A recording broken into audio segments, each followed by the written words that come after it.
નમસ્કાર, હું છું હિના અને આપ જોઈ રહ્યા છો ઇન્ડિયા ન્યૂઝ ગુજરાત. મહત્વના સમાચારની શરૂઆત કરીએ અરવલ્લીથી. અરવલ્લી જિલ્લામાં ગેરકાયદે વસવાટ કરતા શંકાસ્પદ બાંગ્લાદેશી નાગરિકોની શોધખોળ માટે પોલીસ દ્વારા સઘન સર્ચ ઓપરેશન હાથ ધરવામાં આવ્યું છે. જિલ્લા એસઓજી અને એલસીબીની સંયુક્ત ટીમોએ ઓપરેશન ડેલ્ટા હન્ટ અંતર્ગત કાર્યવાહી કરતા 13 શંકાસ્પદ બાંગ્લાદેશી નાગરિકોની અટકાયત કરી છે. પોલીસ દ્વારા 6 અલગ અલગ ટીમો બનાવી મોડાસા ટાઉન વિસ્તાર સહિત જિલ્લાના વિવિધ તાલુકાઓમાં તપાસ ચલાવવામાં આવી હતી.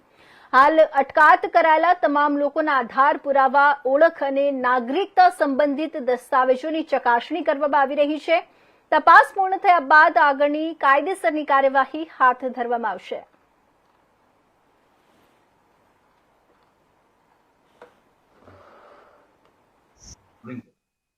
નાયબ પોલીસ મહાનિરીક્ષક શ્રી વિરેન્દ્રસિંહ યાદવ સાહેબ ગાંધીનગર રેન્જ તથા જિલ્લા પોલીસ વડા મનોહરસિંહ જાડેજા સાહેબના તરફથી ઓપરેશન ડેલ્ટા હન્ટ અંતર્ગત જે બાંગ્લાદેશી નાગરિકો છે અથવા બાંગ્લાદેશ સાથે સંકળાયેલા જે નાગરિકો છે તેમને તેની ચકાસણી કરી, એની માહિતી મેળવી અને તેમના વિરુદ્ધમાં અસરકારક અને પરિણામલક્ષી કાર્યવાહી કરવા માટે સૂચના આપવામાં આવેલી.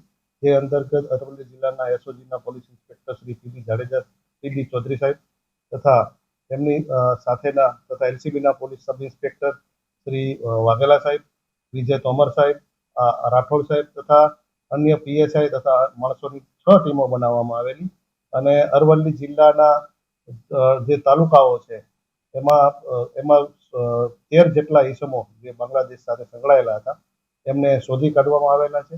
એ તમામ નાગરિકોને પૂછપરછની કાર્યવાહી હાલ ચાલુમાં છે અને તેઓ પાસેથી જે આધાર પુરાવાઓ છે એની ચકાસણી કરવાની કાર્યવાહી હાલ ચાલુમાં છે અને આ ઓપરેશન આગળ પણ ચાલુ રહેવાનું છે.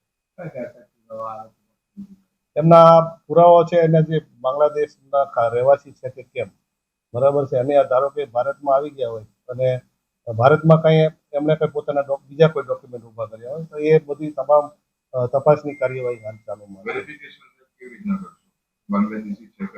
વેરિફિકેશનની અંદર એ લોકો પાસે જે કાંઈ ડોક્યુમેન્ટ મળી આવશે અને એમાં કોઈ બાંગ્લાદેશનું કે એ બાજુનું હશે, બરાબર, તો એના આધારે આપણે તપાસ કરવાની છે.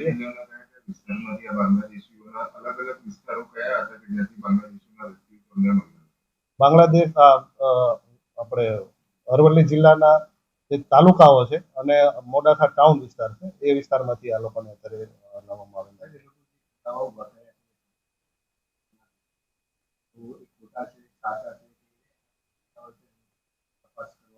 એ હજુ તપાસ ચાલુમાં છે. જેમ જેમ માહિતી મળશે અમે તમને અપડેટ કરીશું.